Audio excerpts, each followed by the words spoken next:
Semiz bo'lsang odamlar fikricha ko'p ovqat yeysan.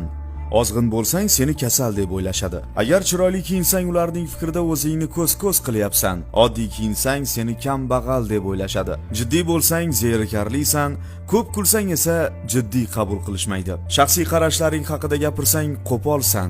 Odamlar gapiga kirsang esa o'z fikring yo'q. Omading chopgan bo'lsa kibrli deydilar.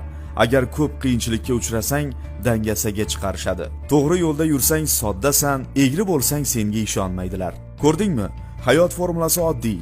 Nima qilma, baribir yomonsan. Tanqid qilaverishadi. Demak, shunchaki hayotdan zavq ol va hech kimni